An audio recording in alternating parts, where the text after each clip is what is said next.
actually had to go back in and adjust the pin a little bit.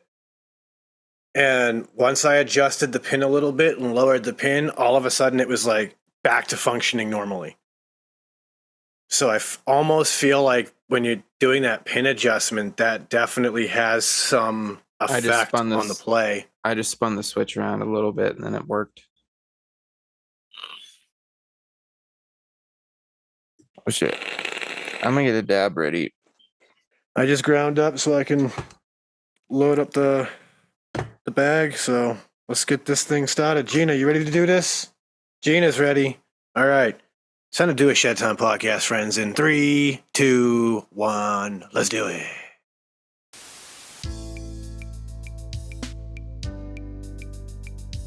Ladies and gentlemen, I introduce you to Shedtime. What is Shedtime, you ask? Well, it's code for the consumption of cannabis, but it's much more than that. Shedtime's a state of mind. It's art, it's music, it's cryptocurrency, technology, it's food, it's vaping. It can be whatever you want it to be, as long as you're not letting the bastards get you down, not being a dick, and making it fun. When you're in the shed, it's whatever your mind allows you to create. So now let's get to the Shedtime Podcast. And with the air horns, that means we are back to another episode of the Shedtime Podcast, your weekly dose of Shedtime therapy, and your boy could use some, so I'm very excited to be here today.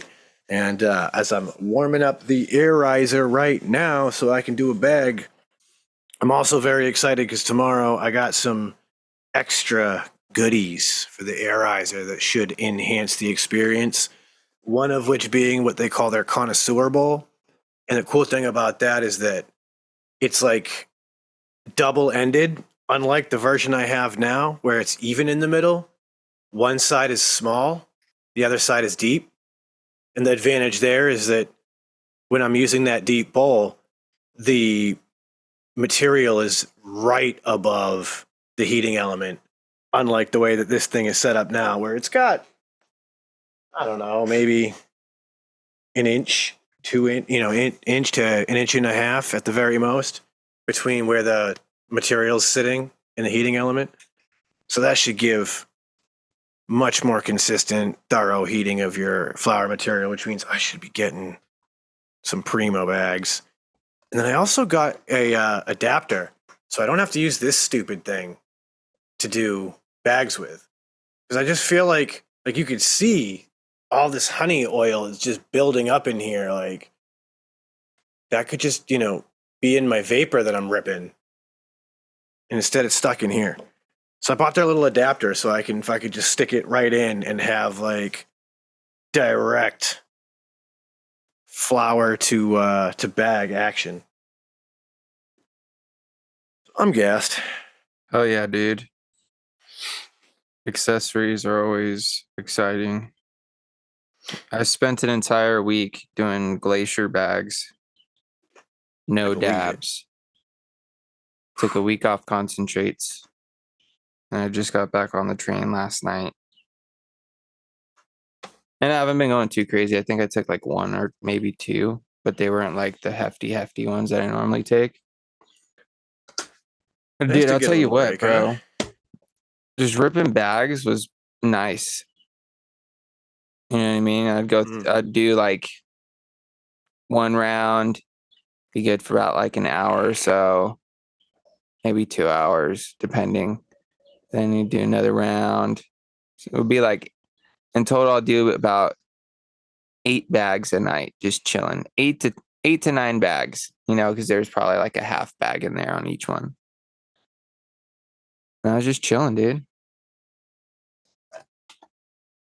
I will say that is the nice thing about taking that break. You know what I mean? Like you spend some more time with the volcano, rip some more bags, and you come back, do a dab, and all of a sudden it's like, oh, this is why I like dabs. Yeah, it was exactly that. It was like, oh, it's like, oh wait, yeah, no, yep, I like dabs. It hit me so hard, so fast, dude. And I was like, yeah. It's interesting. I was talking to somebody. One of my new employees is a former member of the cannabis industry here in Massachusetts, and we were talking a little bit about dry herb vaping. And she was telling me she wasn't really into it because of how heady the high can actually be from a dry herb vaporizer. And I was like, I've never heard that, but I understand where you're coming from. It's like that, them bags, they hit your brain a little different than just smoking a fatty will. That's for sure. Yeah, I like it a lot. I like it a lot. Fun fact, Airize is a Canadian company out of Toronto area. So, Oh, really? yeah, so you'd get extra fast shipping, Chris, if you ever wanted one. Well, faster than if I got it from the States, that's for sure. That's a fact, Jack. Like, that's definitely true. I'm gonna say I give them credit though. I get my package in under a week. Yeah, but you know what's like weird, China? It's like it always seemed to me that 9 out of 10 times a package, like if you went to the post office and I went to the post office and we both hit that day and I sent some to you and you sent some to me, I think that 9 out of 10 times you would have it first. You might be right. Um, Now that you're So I saying think it, I'm that's thinking it. about it. Yeah, your packages never took more than a week. Quick question though, boys. I found a new company for concentrate, Sean, that I've been digging. They're called Mountain Man Melts. Ooh, okay. And live rosins, of course, cold cures, I believe. And I got 2 strains. One is high fructose corn syrup, Okay. and the other is Moroccan peaches. I know that the HFCS is quite the tasty strain. So that'd be my pick, just off the what I already know, and not being a huge fan of. Although I don't know if I've ever had a strain out of the peach family like that. You didn't try any of the, oh wait, I don't think I took any peach OZ out there. Dude, because there's this peach I just want the OZ. more indica one, James, just for the record. I don't know which one. I don't know what the breakdown is on either one of them. It's not listed on it. Gotcha. I'd have to look them up. But dude, this peach one though is so tasty, dude. Because I took a dab of it yesterday. Holy terpenes, bro. So It's sweet. the high fructose corn syrup is a GMO OZ Kush cross. Okay, that's why it was so funky. Yep. And then what's the peaches? Moroccan peaches? Yeah. Good old Moroccan peaches strain is, oh man, it's a 50-50 on the Moroccan peaches because it's a genetic cross of Moroccan landrace F2 and a Pakistani landrace Kush. Yeah. So that's why she's ripping so hard. We're doing this. That does sound fire. Dude, it's so tasty. And dude, these Puffco hot knives, I know they're fucking kind of pricey, but I fucking dig the shit out of it, dude. It's made my dabbing life so much easier.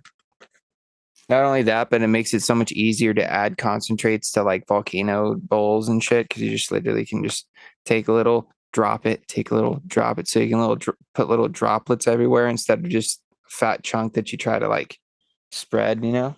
Yeah, for sure.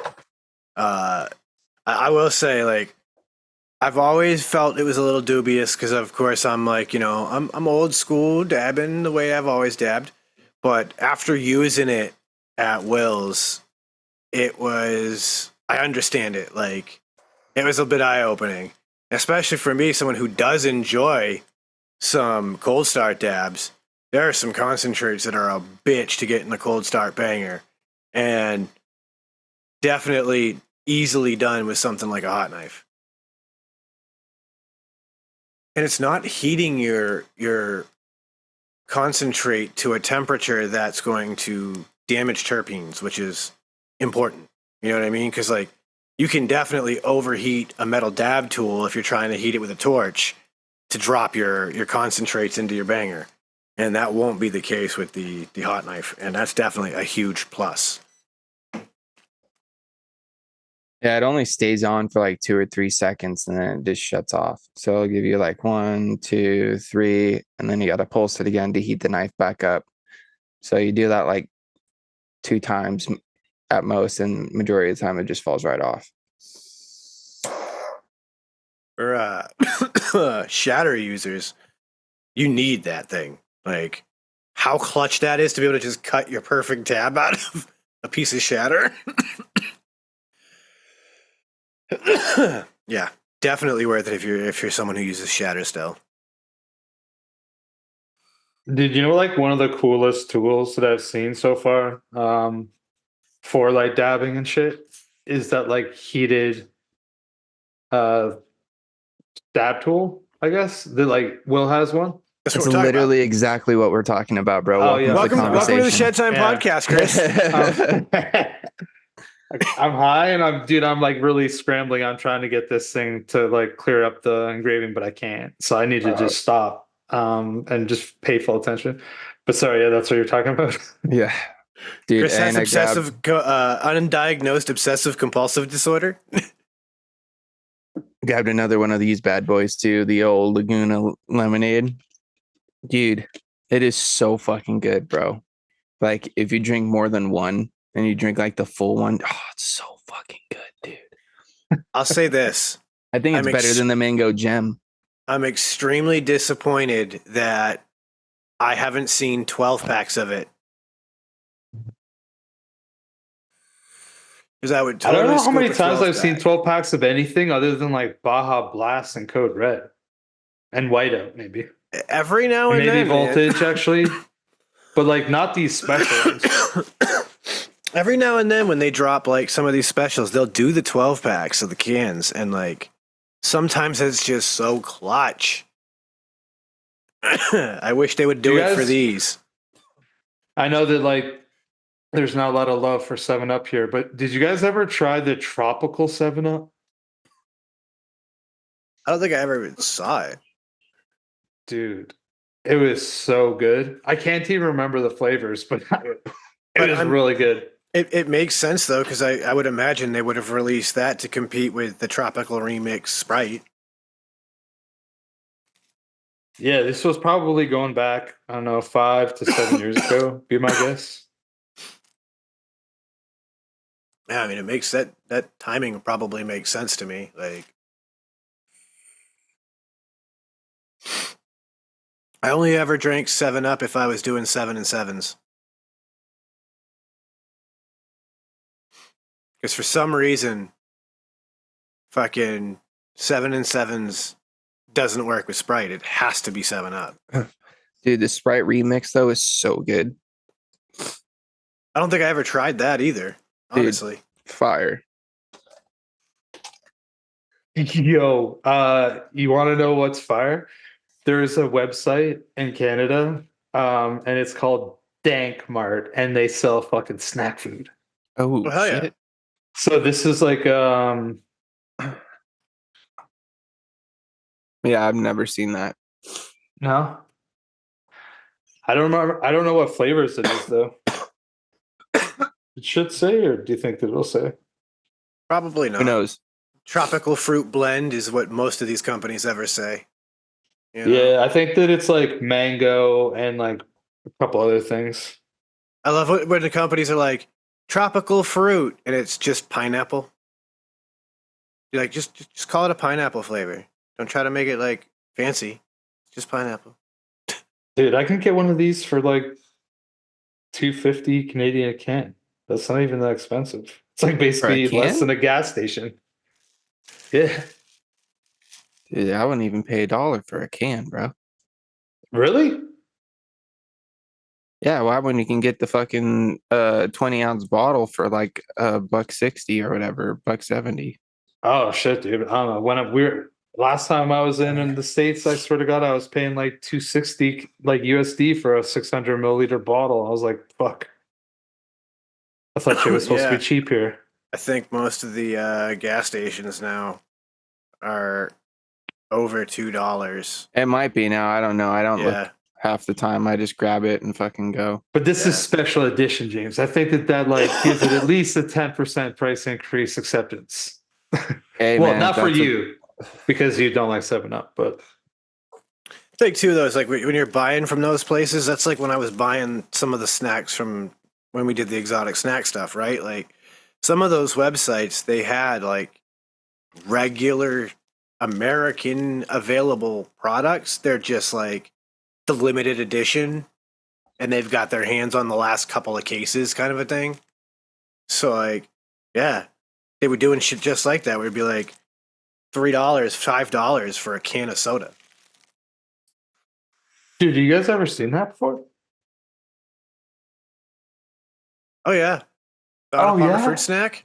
Yeah, I'd never seen that before. Bro, they're so good. They make a green tea one too that is surprisingly delicious.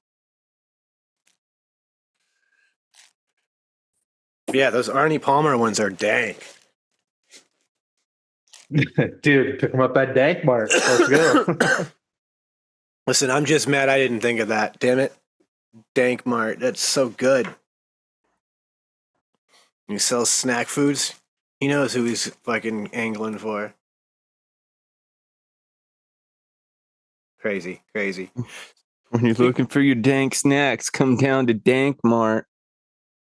Speaking of crazy, by the time this episode airs, weed might be rescheduled. Where? Here in the United States, they may change the scheduling classification of cannabis from a Schedule 1 to a Schedule 3. We are, at the time of recording, it could be happening this week that all of those things start to go into motion. Really? So, like, yeah, things are looking pretty interesting on that field. The DEA this week said that it was recommending that we reschedule. So we are very, very close to getting to a point where it will no longer be the degree of criminality of a product that it is on a federal level. So, like, you won't go to federal prison. You can still go to jail everywhere. So the right now, Schedule 1 says that there is no medical value at all to cannabis, and it classifies it in the same category as like heroin and fentanyl. Excuse me. Whereas putting it in a Schedule 3 says that it does have medicinal value and puts it along products like Tylenol with codeine and ketamine. So it allows for more available research on cannabis because you're going to be able to actually get funding, federal funding, and things like that. It's going to allow, hopefully, for the entrance of cannabis banking because it'll no longer be the kind of product that you're selling that is the problem. Because now you're selling a medically viable product. There, of course, is some concern because, what does this actually mean for the cannabis community as a whole? Like, does this reschedule just the flower, but leave concentrates out? With an argument that it's like, cocaine versus crack, right? Like, it remains to be seen. We don't have that information yet. So I think anybody who's like freaking out about it at this point in time is just being overly cautious, maybe. But it's interesting, man. I just pulled up a quick article from the AP, and it says, U.S. Drug Enforcement Administration will move to reclassify marijuana as a less dangerous drug. The Associated Press has learned a historic shift to the generations of American drug policy that could have wide ripple effects across the country. The proposal, which still must be reviewed by the White House Office of Management and Budget, would recognize the medical uses of cannabis and acknowledge it has less potential for abuse than some of the nation's most dangerous drugs. However, it would not legalize marijuana outright for recreational use. The agency's move confirmed to the AP on Tuesday by 5 people familiar with the matter who spoke on the condition of anonymity to discuss the sensitive regulatory review, clears the last significant regulatory hurdle before the agency's biggest policy change in more than 50 years can take effect. That's wild. Yeah. I mean, really, like, that excites me most for the notion of, like, safe banking. Because now, once you reschedule it and you can, allow banks to work with cannabis companies to do legitimate real banking, to do real financial loans, to be able to do those things, you put this industry in a more in a position of legitimacy, like other vice industries, if you will. Tobacco. It's more stable too. Yeah, alcohol, all those. And absolutely, it's way more stable. It becomes way more reliant and predictable for brands and companies. Not only that, but it'll be way easier to regulate as well. You know what I mean? If that's part of their issue, you know what I mean?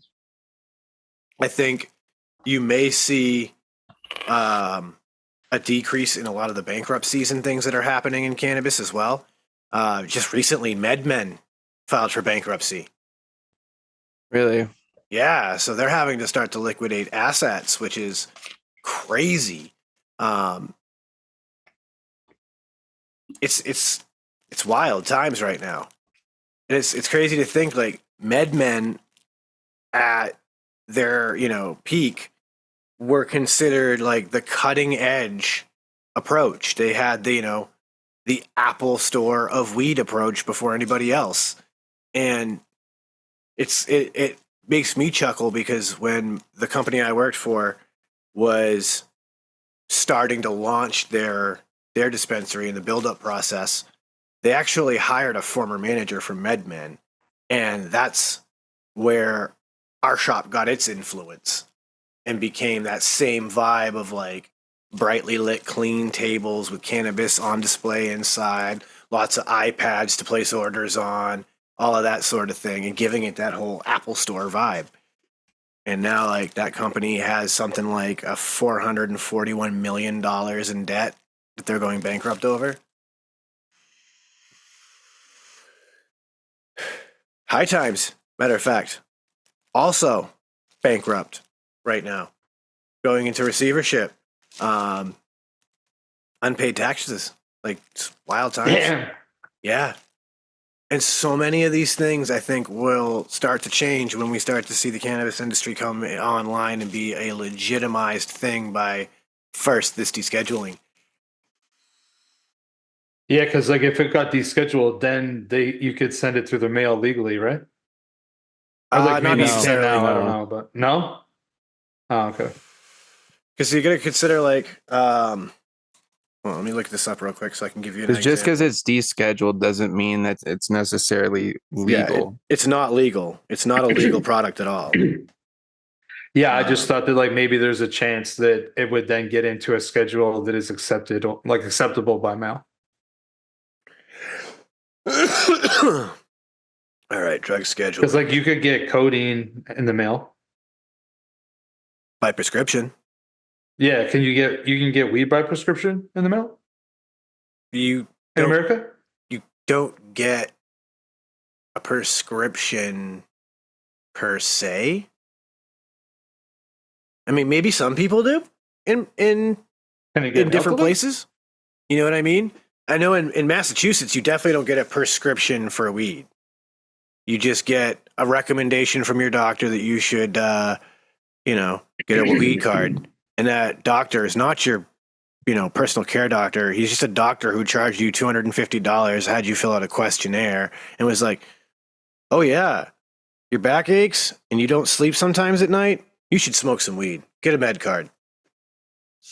And then you go get a med card. Pretty much.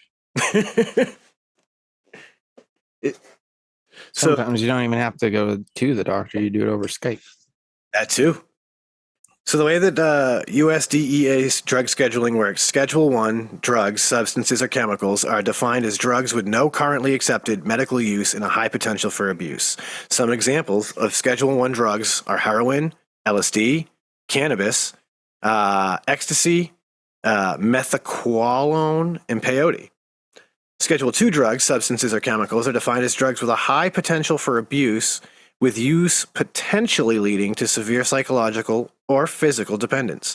These drugs are also considered dangerous. Some examples of Schedule 2 drugs are combination products with less than 15 milligrams of hydrocodone per dosage unit, like Vicodin, cocaine, methamphetamine, methadone, hydromorphone, Demerol, Oxycontin, fentanyl, Adderall, Ritalin.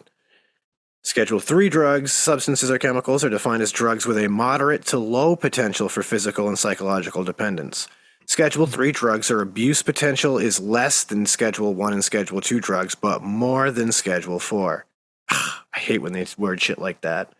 Some examples of Schedule 3 drugs are products containing less than 90 milligrams of codeine per dosage unit, like Tylenol with codeine, ketamine, anabolic steroids, and testosterone.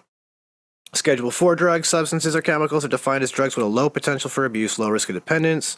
Examples include Xanax, Soma, Darvon, Darvocet, Valium, Ativan, Ambien, Tramadol. Schedule 5 drugs, substances, and chemicals defined with lower potential for abuse than Schedule 4 consist of preparations containing limited quantities of certain narcotics. So Schedule 4 drugs are generally used for antidiarrheal, antitussive, and analgesic purposes. Some examples include preparations with less than 200 milligrams of codeine per 100 milliliters, like Robitussin AC, Lomitol, Modafin, Lyrica, and some other damn drug with a weird name that you just can't pronounce. So anything after that is the over-the-counter. And I think technically the only thing that's legal to mail would probably be the over-the-counter stuff. Like, it's not a big deal if I mailed you Advil. You know what I mean? No. But if I mailed you the Tylenol with codeine, I would assume it wouldn't be. But if I mailed you Tylenol with codeine, I would catch a drug charge.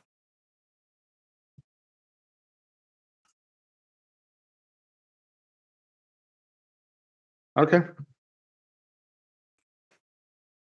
Yeah, that's just, how it works. If you were here and, I gave you my fucking extra, muscle relaxer, that would technically make me a criminal.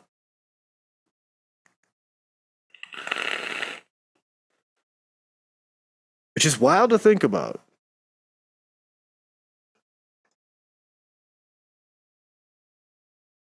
Very wild to think about, actually. But hey, they'd rather stay addicted to these drugs than only use them when needed and have them around and potentially help somebody else if they need it.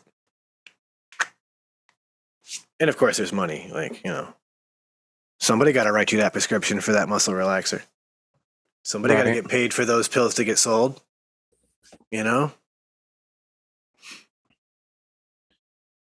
But that's the nature of the beast. Yeah, a lot of good cannabis news happening, so that's kind of exciting. Other cannabis news, as I showed you guys in our group chat, these plants are just a few weeks away from harvest, and they're already looking crazy. They do look pretty good. I know. I'm watching the clip right now. There's some of those nugs are already starting to get their little red hairs, they're already turning colors, and it's crazy. They're frosty, bro. Dude, today was one of the first days where I shut the exhaust fan off for a minute and just kind of did a little work in there, and then I got the whiff where I was like, oh, that's what this is gonna smell and taste like. Dude, you just go like this, bro. You grab your hand and you cup it and you just go up around all the leaves and kind of just go up over a bud and then just. Oh, I literally just took soft, I just took the very nice tip brush, dude, and just tip of a sugar leaf and just gave it a little pinch. And it was incredible because the gassy garlic note from this garlic breath, it is coming off strong, bad breath, garlic breath. So I'm already excited, but now those delicate fruit terps are starting to show up that the runts are imparting. So like I'm super intrigued to see what this really does with these fruit terps. Am I going to get more of a citrusy runts terp? Am I going to get, a little bit more of a berry runts terp? And like, I'm thinking right now that it's going to be leaning towards those like dark berry notes. So it's just going to be like super dank and funky. Because every time I walk, like, if I leave that exhaust fan off for an hour, my whole upstairs just smells like bad breath. Straight up funky garlic breath. It is crazy. I mean, that sounds all right to me. Like, I don't think that sounds that bad. That is honestly like, no disrespect to people who have children and have families like that. But that's one of the beautiful things about not having children is that like we can do this. I can just let my house smell of fresh weed that's growing sometimes. Yeah. And not feel like bad about it. Yeah, like, and not be like, you don't feel anything. Yeah, I'm not a bad person for doing it. Yes. Like if I had children and I was doing that, I'm probably a bad person. Turn the fucking exhaust fan on, you douche. Yeah, it's like we're not saying that you're bad if you do it and have kids. It's just that if you do it the way that Sean's talking about, that's a little bit more questionable. Yeah, like, you know what I mean? Just put your damn exhaust fan on. Don't be a douche. Like, do you want child services involved? Because when your kid goes to school smelling like weed, child services are going to get involved. Like, turn the damn exhaust fan on. Have some respect. When the kids go to sleep, go outside and smoke your weed. Don't make your babies smell like weed. Please. For the love of God. Some of y'all are grown-ass adults smoking weed with your children in the car. Y'all are stupid. Y'all are reckless. That's not okay. Like, you make us look bad as potheads. That's not cool. That's like, I was laughing about the fact, like, where I work, I'm literally right up the street from the main police department in town. And the other day I'm leaving work and somebody a few cars ahead of me is smoking some like dank. The loud pack, as the kids say. That loud. Or the Zaza. Oh yeah. The Zaza for sha. I don't even know what I'm saying anymore. But yeah, I think you lost it there, Sean. Yeah. I am that old now that I don't fully understand the kids' lingo. When I said Zaza, I felt very, very uncomfortable, to be honest with you. But I'm like, this fool is smoking weed as he's driving past the police station at 4 p.m. Like, what is wrong with you? Give it 5-10 minutes, dog.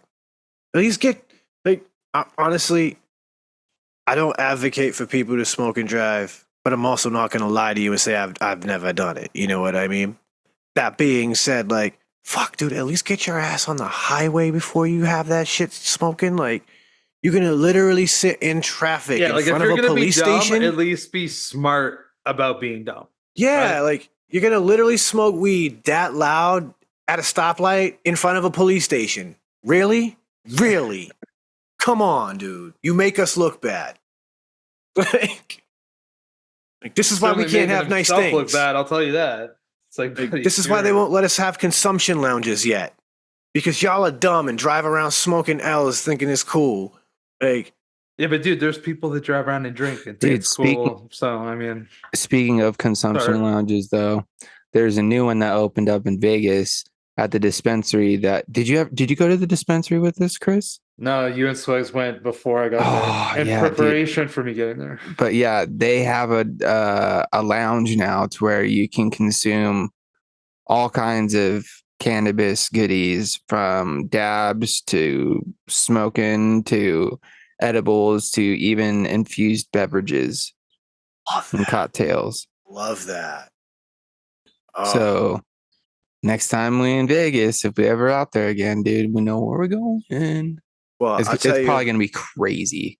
I'll tell you this. If you guys all want to come out this way and hang in Mass for a weekend or something, I will definitely take you guys to the only consumption lounge that does exist in Massachusetts. It is a place you can't, it's a BYOB type of situation, but you can freely smoke and consume on site. Everything's gravy. And because I'm a member, I can bring you guys and make you members too. And boom, we can go in and just kick it. And these motherfuckers do some dope shit like stoner comedy nights. So you can literally just go get stoned, smoke some weed or whatever, bring your vapes, whatever, and kick it and just watch stand-up comedy. Like, that sounds like a great time. But that's all we got right now, Mass, man. And like, the last time I looked into it, the way they were looking to regulate it in Massachusetts, you were only going to be allowed to get served a 5 milligram serving. Yeah, that's the only thing. Like, I wonder how that. It was going to be all edible, and it was going to be anything shelf stable. So that meant that like no fresh beverages; they'd all be just regular canned beverages that you can already buy in a dispensary, and like gummies and stuff. Yeah, I wonder how that goes out in Vegas. Yeah, I mean, Vegas on another level. So I'd like to hope that they're like gourmet ass chefs in the back cooking ill-infused food. But I don't know. Yeah, but I'm sure they have to stay within certain limits. I'm absolutely sure you're right. Either way, though, like, I'm all for it. yeah, I'm still down. Yeah. It's not like they can say I can't have more than one, right? I don't know. Can they? Like, that's the shit Massachusetts was trying to say, was like, you'd get like your 5 milligram gummy or whatever, and then you're done. Like, you can't have any more for a while. Like, Yeah, that's tough on a brother like me who could literally eat 500 milligrams and still be cooling. You know, like that was the problem with the way that like I last heard of Massachusetts looking into it. I have no idea if they've changed it, since, because this was obviously a year ago when I was last looking into it. But yeah, man, like that, it's a tough sell at that point. Like, I basically want the hookah lounge of weed. That's, that's kind of what I'm vibing for. Like, I think that'd be dope. Some dope, comfy couches. You rent something to, puff on, get a little tree, and life is good. That would be pretty sick. Go and sit at a table with a volcano and a dab rig. And just like fucking, all right, what you got on the menu? All right, let me take a dab of this, dab of that. And it's like, I had this last time. I was getting this. I kind of feel like now I'm ready for this. Yeah. Exactly. That's literally what I do. I don't know.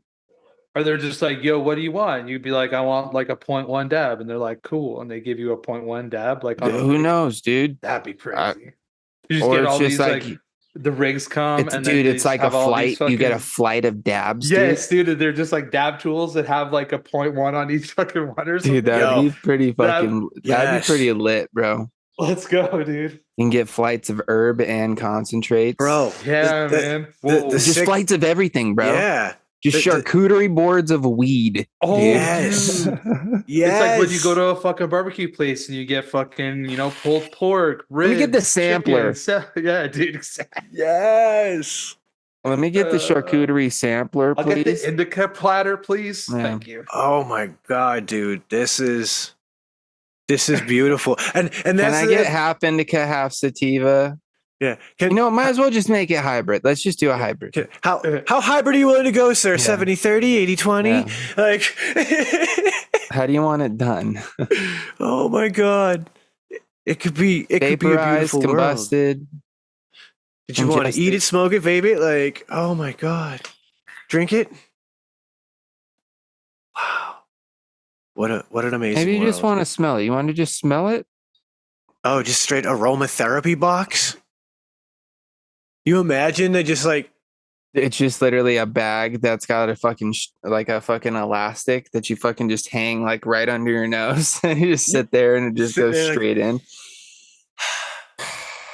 This is essence of ChemDog 91. Yeah. Because dude, there's so many times where I want to just do that, just like stick my nose in a jar and just like live there. I mean, shit. Do you know how many customers I would get that would come into like my vape shop back in the day when I was running a vape shop, and they'd ask if anybody made just a weed flavored like e-liquid, like no THC. They just wanted something that tasted like weed, so they wouldn't be trying to See, but smoke that's weed the all thing, day. dude, is so every weed tastes so different. You know? I can't smoke weed at work anymore. I need a vape that tastes like weed. I mean, I respect them for this. Like their thinking was, if I taste the weed, then I'll still feel like I'm getting high, and I won't smoke as much weed. Placebo? That's exactly. And my thinking is, if I were in that position and all I was tasting was weed and I wasn't actually hitting any weed, I'd be like, fuck, man, I need to go smoke some weed. It makes me so upset, dude. It was like anytime I've tried any like Delta 8 stuff, it just makes me mad because it doesn't get me where I want to go. I actually don't like where it takes me. That's what I'm saying. Well, yeah, sometimes. Yeah, so I guess know, I've ultimately never it gone doesn't super get me where I crazy. want to go either, because it takes Yeah. me to a place that I'm like, I wanted to skip this fucking floor elevator. Like that's what I feel like. I'm just like pressing a fucking button to close the doors, and I want to get out of there. I don't like it. The whole Delta 8 craze was weird for me because, like, the notion of Delta 8 being degraded Delta 9 and the fact that Delta 9 exists because of the degradation of THCA. So you've got multiple oxidation processes that are happening to even get to a Delta 8. It's old weed. You know what I mean? Like, I lost a bag of weed a year ago and I found it behind my bed and I smoked it. And I got high, but it wasn't the high I've ever had before high. Like, It was old weed high. yeah, like, it's weird, man. It's a weird high. I suppose, like, listen, there are people in this world who have no access to, like, any form of legal cannabis. So the Delta 8 is, a godsend for these people. And I'm happy for them if it's working for them and it gets the job done. But man, dude, it makes me think, Sean. Like, I wonder if, like, some people that like are like really into Delta 8 like it because it reminds them of like how weed used to be back in the day. And like we're so used to how it is now because we've grown with the different, generations that like now we like the crazy, weird, potent stuff because it's, you know what I mean? And just a thought that just popped into my head right now, dude. Do you think that's a thing maybe? I think you're onto something with that. I really do, especially when I think about these people who, a good amount of those people that I've talked to who really do enjoy Delta 8 are the people who smoked weed back in high school. They're 40s, 50s. They haven't really smoked weed since high school. You know what I mean? They enjoyed it. Just adult life got in the way and, weed took a back seat, but they want to get. Because I always felt like it was an empty high to me. You know what I mean? Like there wasn't really much to it. It was just kind of like maybe like a little bit of a body buzz sort of situation, maybe at most. Yo. So like maybe that's what some people are after, and that's why like it would make sense, right? When we were smoking the swag, we were really just smoking Delta 8. Kind of. Like thinking about it right now, yeah, as like we're framing this idea. Not maybe the same form, but because you got to think about it. Think about like some of the percentages that they're getting out of this stuff, dude. Because like their percentages of this Delta 8 or whatever are as high as the percentages of THCA and just standard cannabis now.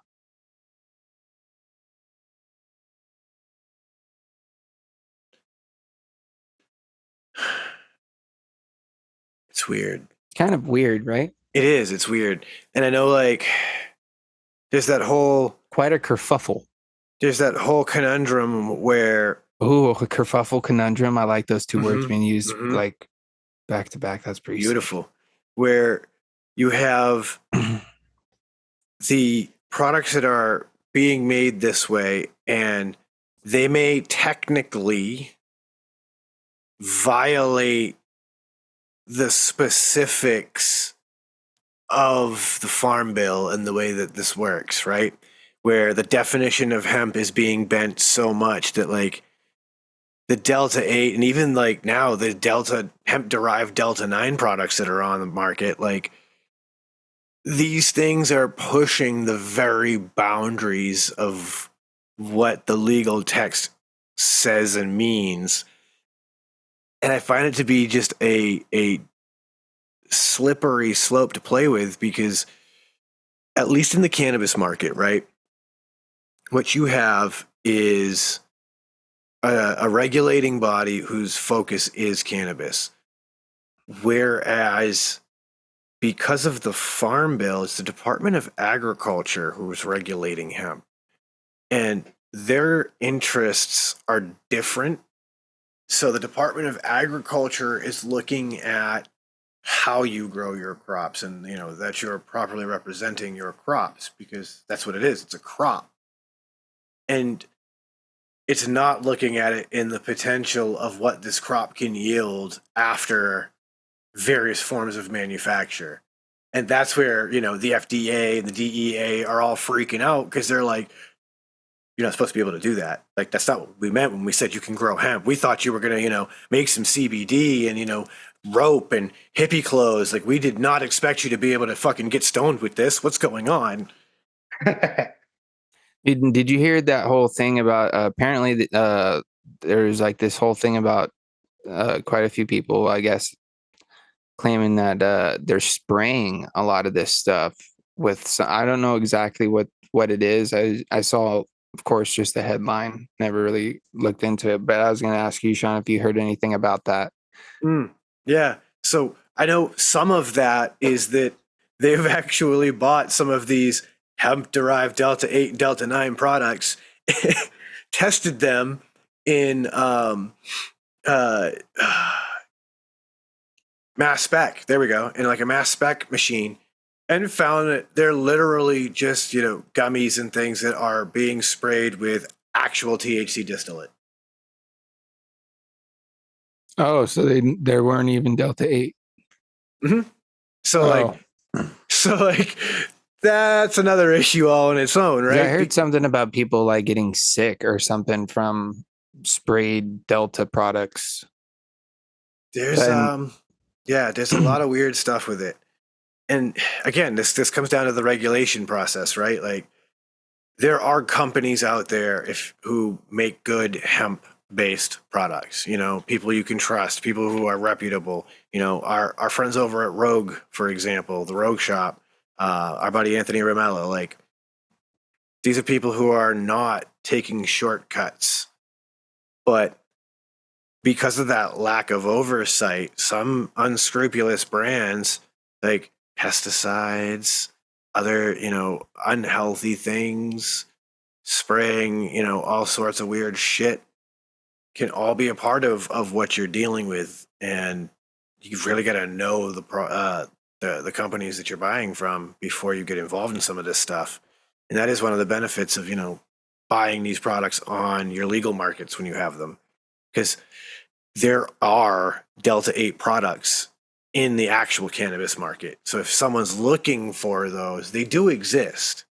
The caveat, I think, there is that you need bud tenders to think like you were just thinking, James, about how, like, did the Delta 8 working for people who want the way that weed used to get them high? Like, that's where having those products in the cannabis market matter, because you're able to say, hey, all right, if you do, want to try weed again, and it's been, since high school, let's try this Delta 8. This might get you the high that you actually remember having back in high school. I think the other challenge, though, with that is Do you know how many customers I've ever gotten that are like, I just remember the last time I smoked weed. We just like, we fell over laughing, and I just want to do that again. It's like, how do I explain this to you? I can't bottle a moment. Yeah, you know what I mean? It's like it's like anything, right? It's like you always I don't know. I've always talked to people whenever I've talked about like mushrooms. It's like for me, the best trips I ever had were when I was like in the best position to have a good trip. Right? Like I was not necessarily prepped, but I was just like around the right people doing the right things. And the times that it was like more dicey were like the times that I would eat like 5 grams of mushrooms on the subway on my way down to a fucking show. That was not a good time. Unfortunately, it took me like 10 times doing that to even think that I shouldn't do it another 10 times. And then you get to a point where you're like, this doesn't feel good anymore. I feel way better when I'm just at my homie's cottage or around the fucking campfire and I'm tripping. That is way better. Yep. I'll save those moments for that. I used to say there are people who like to trip and then go do things, and then there's people who like to trip and just chill. I'm that trip. Oh, I like to do things, but it'd be like if the three of us were somewhere and we're like, let's say we're just like chilling, okay, like at your house, and we're on the couch, and you're like, yo, let's fucking go for like a walk. We'll like fucking go grab a drink at the store, whatever. And it's not like I'm walking downtown, fucking people walking by me everywhere. But that's what I mean. Like, that's cool, right? To me, that'd be cool. Yeah, for us three to go to the store, I'd have a good time. Yep. But if you stick me in like, you live in a fucking city and it's fucking nonstop and we're going out at fucking like 8 or 9 o'clock when there's still tons of people on the street, I might be like, I'll do it, but it might not end up as well as if I didn't do it. Yeah. Because that's the thing, right? It's like you feel all the energy of everybody around you. And so when there's like 100,000 people around you, you're like, it's too many motherfuckers. There's way too many energies. There's way too much noise.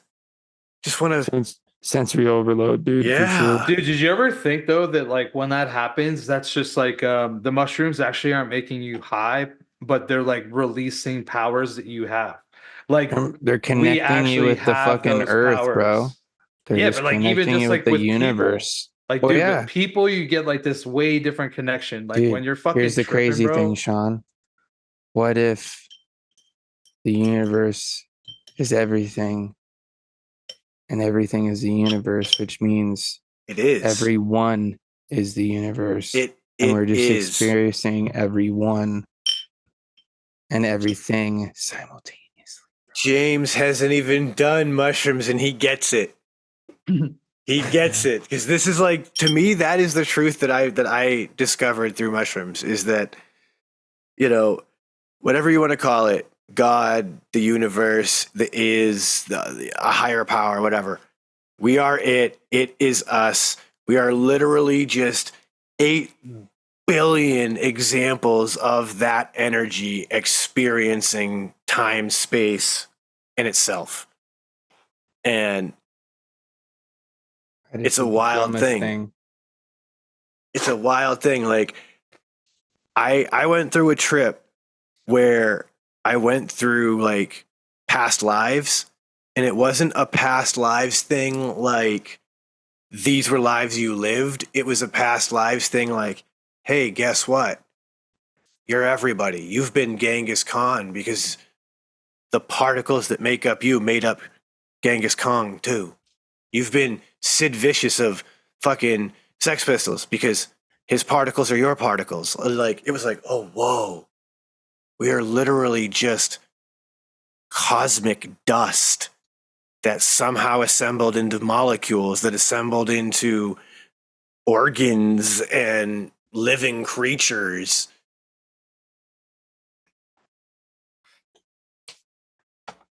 You guys just missed it. I just did the dumbest thing in the middle of your conversation here. I was trying to fucking clear out my fucking chimney of my volcano. And for some reason, I pointed it directly into my ABV jar and then blew into it, and literally a cloud of ABV just came. It's everywhere, dude. I'm gonna have to get the vacuum after this, and it's fucking everywhere, dude. Fuck. That's brutal. Try not to let it bother me, bro. That's brutal. I can't say I've never done anything that bad, because I've definitely done pretty much the same thing. I've done it with ash and with ABV. So Yeah. I've lived it. At least the ABV is better than the ash. That or blowing the water out of your bong. Yeah. You got to clear the smoke out, but you blow on the wrong end. Dude, you know what I feel like? I feel like everybody in their life that has like smoked weed for like any level of time, you know, like I don't know how long, but like a certain amount of time, like not just like, oh, I smoked weed 3 times, has witnessed somebody blowing out a bong that was packed. Like, I would assume that you guys have Dude, seen that the happen. worst is when it's a freshly packed bowl. Yes, dude, I've seen that. And it's almost always with like a rather new piece. Yeah, or a guy that's never really ripped a bong before. Dude, I And then remember I was at university and this girl had like this really nice glass bong. She had just bought it like 3 or 4 days before. And we were like out at the bar and we got back and she's like, Chris, she's like, run to my room and grab that bong. And I'm like, okay, cool. So I went up, grabbed a bong, went to my room, grabbed weed, came back down. This girl was like hammered. Like I was hammered, but like this one chick was hammered. And she was like one of those like, I'm a city chick. I just smoke joints, you know? Like I don't even know how else to describe it. She was from Toronto. And she literally like goes and she's like just about to like hit it and she's like going to light it and her hair's about to catch on fire and so like somebody like holds her hair and then she's like going to hit it and right as she gets the fight towards it she like just coughs into the bong and it just goes with like water, the weeds out fucking everywhere. Dude, I can remember that was yesterday. You know the worst part about that is that like it's one of those, you want to laugh and you want to cry because it's like, that's hysterical to watch if you've got nothing to lose in this situation. yeah, if it's not your weed. Dude, it's not even this like not your weed, not your bong, because like she ended up like shooting the fucking bowl out. Oh yeah, dude. They shoot out like missiles, bro. Especially if the bowl's packed tight. Well, I don't know what's worse though, when they shoot the bowl out or when the bowl is packed so tight that they just wet the bowl. You know what I mean? Like it just soaks the weed that's in the bowl, and now you've got you see it amber, then instantly disappear and yeah, have that smell, man. Have that smell. so yeah, it's like you literally just ruined this bowl for the next like hour. Like we gotta like get this clay ass ash out of here. We gotta fucking dry this thing. Like, And dude, that's like you just hope that you're one of those people that has like good bong maintenance. yeah, Because like the dirtier your bowl is and it getting wet, the worse it fucking gets. Because then like it's like you just basically have to fully clean that bitch. and dude, in my experience, when those things happened, it almost never was somebody who kept their bong clean. So it was also like dirty water.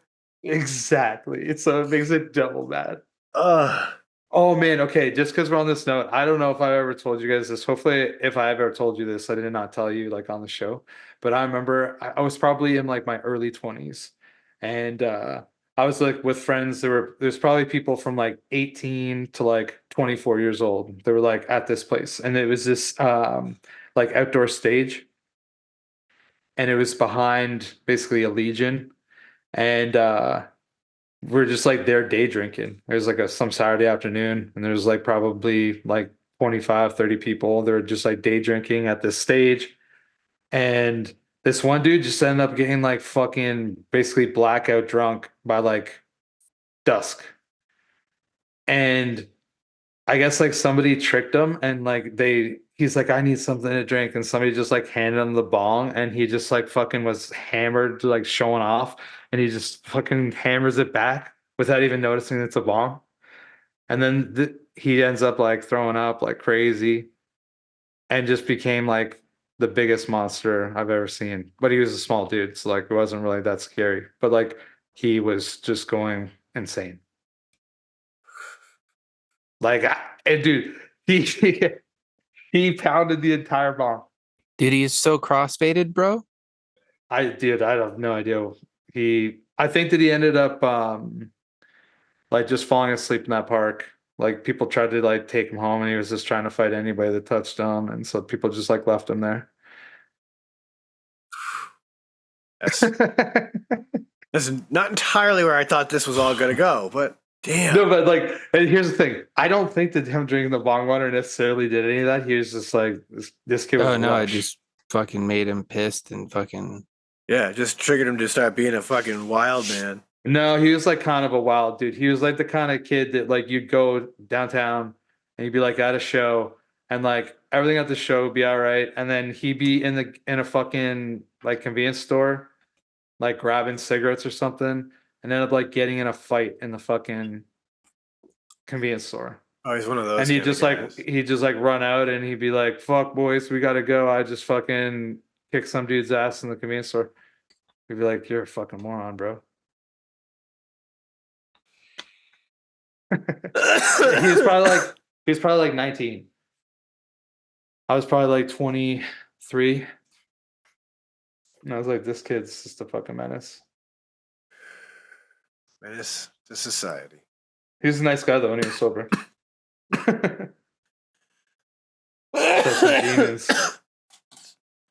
Oh, side note though.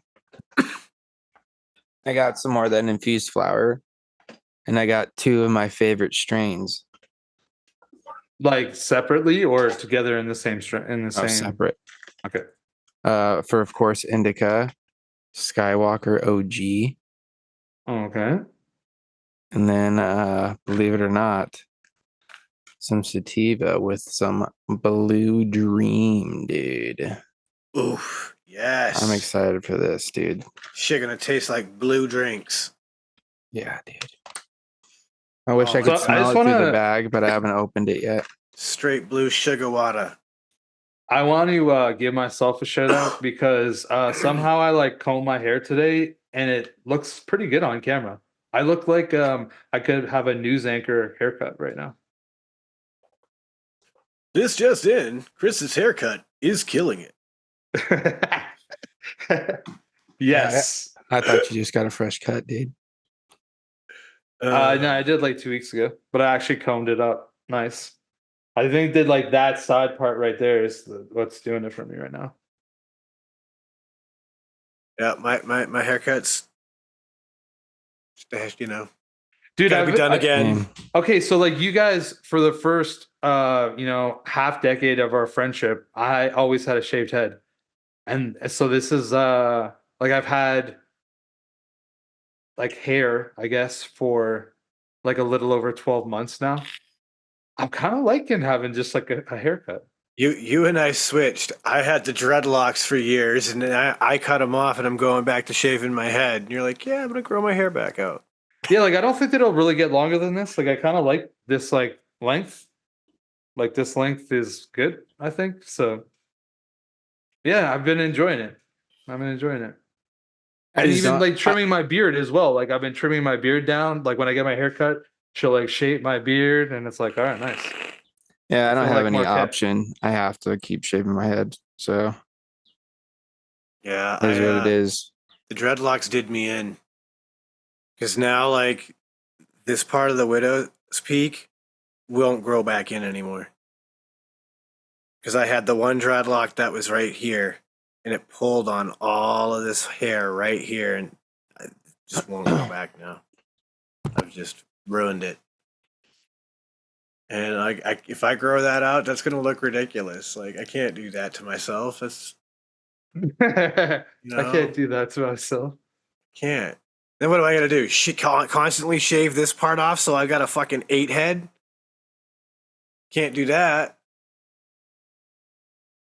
So I think that like all bad. your only option is to grow a skullet. Like maybe. I mean, I suppose I could do like some sort of mohawk action, but then I think about the No, work just that I like do. shave everything across the entire top and just like only have just like a massive like fucking mullet like back here, just fucking. Yeah, I live in the wrong part of the country for that. Is there a part of the country that's still okay? Is that like Alabama or something? Oh, absolutely. That'll Okay. totally fly in Alabama. Okay, like there'll be like a dude with just like a wife beater on with that haircut, Dude, and that'll like fucking a fly in cigarette behind Florida. his ear and a toothpick in his mouth. Like Yeah, that'll totally fly in Florida too. Okay. Probably the bayou.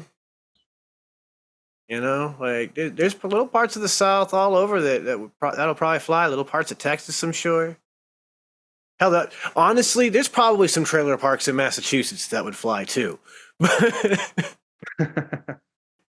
Funny thing about a trailer park, if you live in those kind of trailer parks, you kind of get stuck living in those kind of trailer parks. Most of the people I know who lived in those kind of trailer parks, they never left them. They just grew older in them.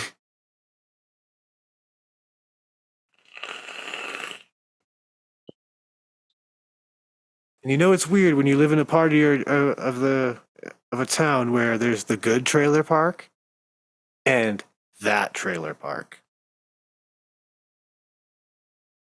Because we got like a little town called Carver, and they've got a lot of trailer parks, and there's the good trailer parks, and then there's those ones.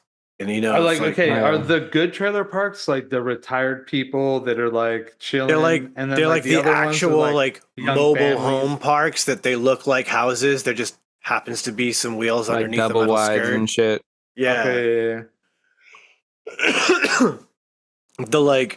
The ones that like are like the trash are like the ones where it's a mix of like single wides and like actual camping trailers that people live in permanently.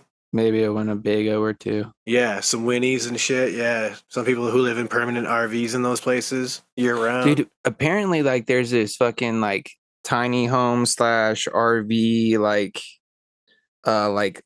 neighborhood out here somewhere. I saw it on fucking Instagram. But you literally buy these tiny lots and you can either like buy an RV and park it there and like that's your property, or like you can put like a little tiny home on it or something. It's Now, pretty crazy. that I think is dope. You imagine just a little tiny home cul-de-sac? dude. You end Honestly, up- though, like here's one thing that like I want you to finish what you were saying because like I'm for a tiny home cul-de-sac. Like, sorry, go ahead. I'm just thinking like if you had a tiny home cul-de-sac, you could literally probably cram like what? Depending on how you orient tiny homes in that space, 10, 15, maybe even 20 in the same space. You have like 6 to 7 houses in a normal cul-de-sac. Dude, think about it. Fucking Yeah, but, literally like, living on top of each other, bro. Yeah, then you're just like, it's why would you want to do that? Like to me, the draw of a tiny home, okay, is like being in the middle of fucking nowhere. And like you are just fucking kicking it. And like you can do whatever you want outside, and like you're just using the little tiny home to sleep in. It's not like you're fucking kicking it all day in the tiny home. No, like, You know what I I mean? respect that, but my thinking is that like we are in a housing crisis in many parts of the world, not just America, but like especially like in Asia and other parts of the world, and building neighborhoods with tiny homes in mind like that could maximize space in a way that still gives people a home instead of just tiny little apartments and skyscrapers in big cities. And I think that's really where that's attractive, right? Like that's where I think it's cool. I can see value. But like, because I totally love your vision of how to use a tiny home as well. And if like after living here, this kind of environment, that would be my vibe too. Like I would much rather just buy a large piece of land, pop my tiny home on it, and have my peace and solitude where I can just do me. Dude, think about it. You could just be like chilling at like beside your fucking tiny home. Fucking, you could have a fucking campfire going, just fucking chilling, dude. Dude, the cool thing too is like with tiny That's homes like comfort. that, you could build multiple and have them as outbuildings. So it's like, I have the home that I Dude, you could build a use as- compound. I have the home I tiny use as homes. my dwelling, but then I got my art studio, or in my case here, the And this is production my studio. office. Yeah, like in a separate off building. That's the kitchen. Like, that'd be cool as shit. Yo, could you imagine connect a few different pods like that, put some nice like canopied walkways between them. You have a nice, beautiful home. Yeah, Kinda that'd be cool. a trip, actually. No, it would be kind of cool. You could even do it with like yurts. If you want to go like extra rustic, pop Dude, like I'm- 3 yurts.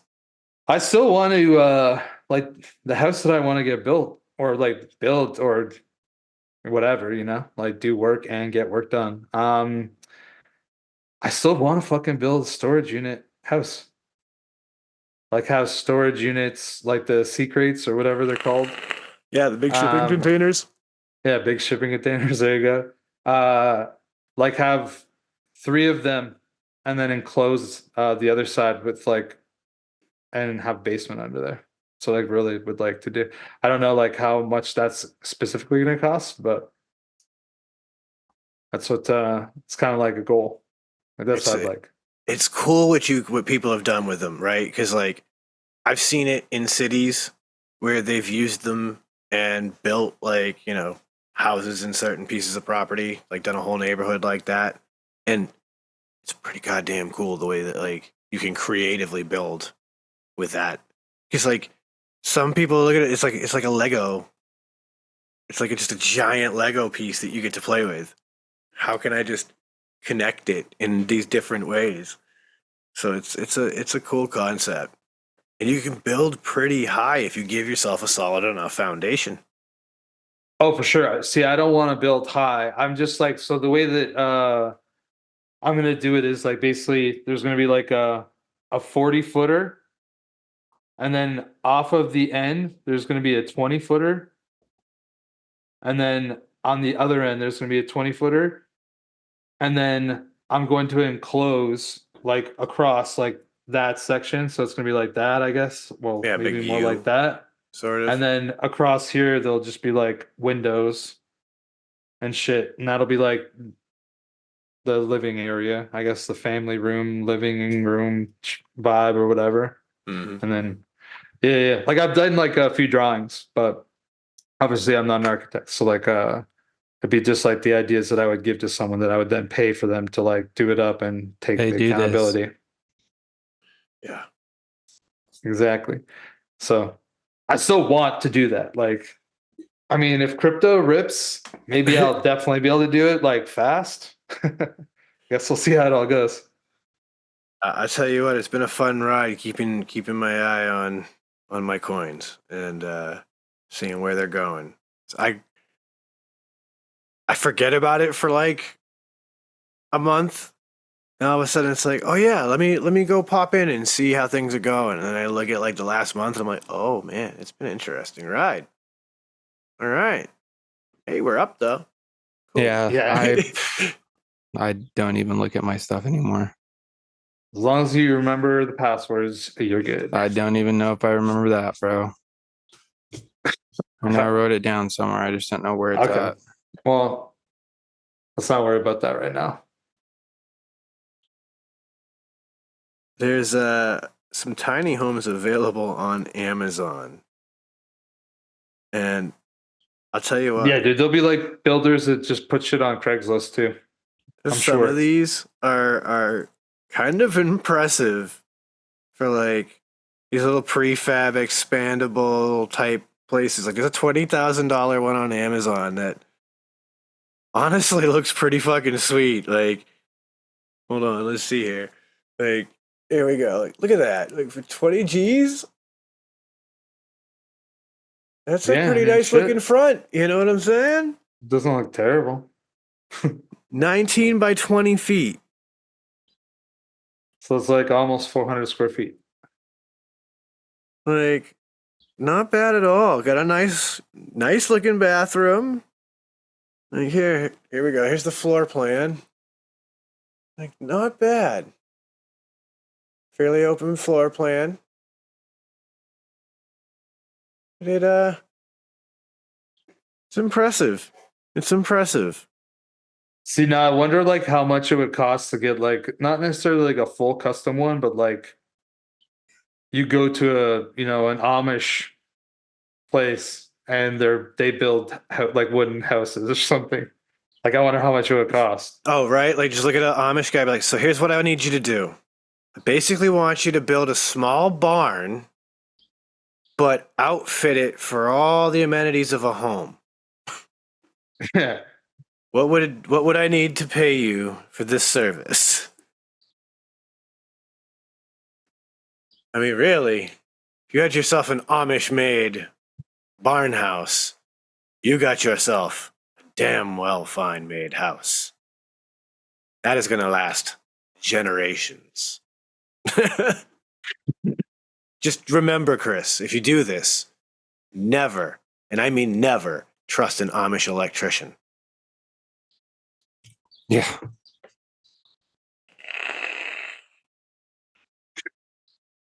Just not a good That idea. sounds almost like a Confucius says.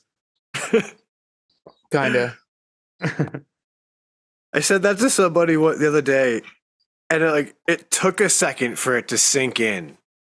And we were in a similar conversation where we were talking about like how awesome Amish made furniture is, and like I said the same thing to him, and it took a second. Eddie died, and I was like, "You see, now that's a smart dad joke."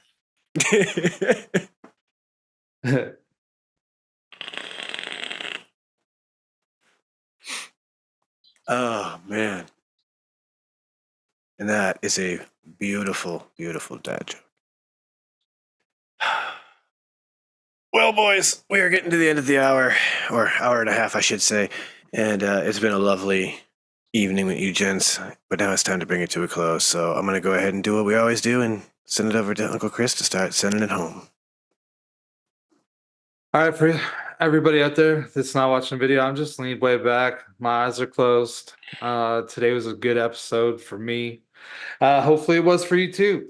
Yeah. Go to shedtimepodcast.com. Check it out. You can listen to the podcast. You can check all of our sponsors. You can check out everything there. So please do check that out. Of course, on Friday nights at 8 o'clock Eastern Standard Time, you can see the Green Room on Frames Technical Vapors YouTube channel, and the three of us are there. We're kicking it.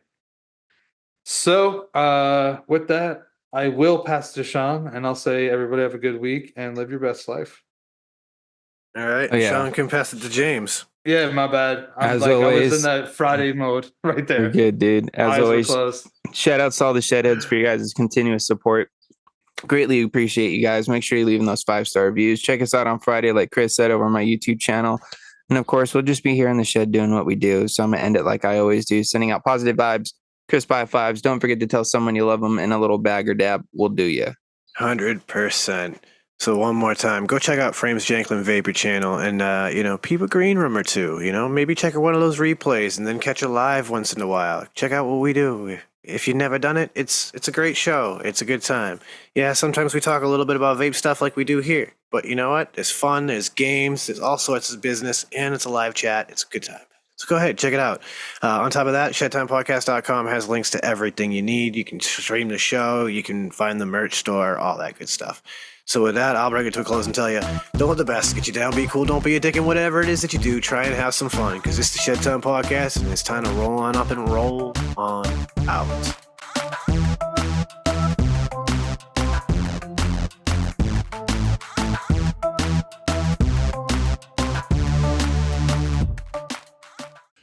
Dynavap, Dynavap, Dynavap. Looking to cut the cord on your dry herb vape? Dynavap. Trying to get the best taste from your herb? Dynavap. Ready to take your sesh to the next level? Then meet Dynavap, the best way to vape your flower or concentrate. Concentrates? That's right, your flower or hash can be vaped using Dynavap. Check out Dynavap.com to learn more. That's Dynavap.com. Lose the ash? Dynavap. What's going on, Shedheads? It's your boy, Frames Janklin. Are you looking to step up your match game or have a raw copper, brass, or stainless mod or RDA that you're absolutely tired of polishing? Then you need to go and hit up my man Ashton of Palmer's Powders. He does some absolutely amazing powder coating work. He offers many different colors and finishes at an absolutely killer price. This man is taking powder coating to a whole new level, and he can make your setup an absolute masterpiece. You can go follow him over on Instagram at Palmer's Powders, and you can go check out pricing on his website, palmerspowders.com. That's palmerspowders.com. And as always, let's just vape on, Shedheads. I want you to think of your favorite rebuildable right now. Yeah, okay, so you have a layer cake in your hand, and now you're about... Oh, sorry, yeah, that's not everyone's favorite. That's just mine. So think of your favorite rebuildable atomizer. Think about how good of a vape it produces for you. Now, take that and amplify it. And the way that you amplify that is you put in some Breezestone coils. Breezestone coils are handcrafted in Adelaide, Australia. They're made from some of the finest quality wire that you can get. I believe it's Wire Buddha. You take those coils, you take them out of that phenomenal packaging that clearly shows how much care that Adam puts on the quality of his coils and the insurance that you get them in good shape. You put them in that favorite RDA, and guess what? You have coils that now sing better than Celine Dion.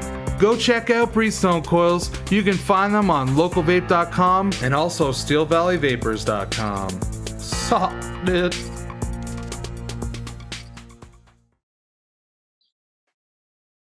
Wow, it's tidy.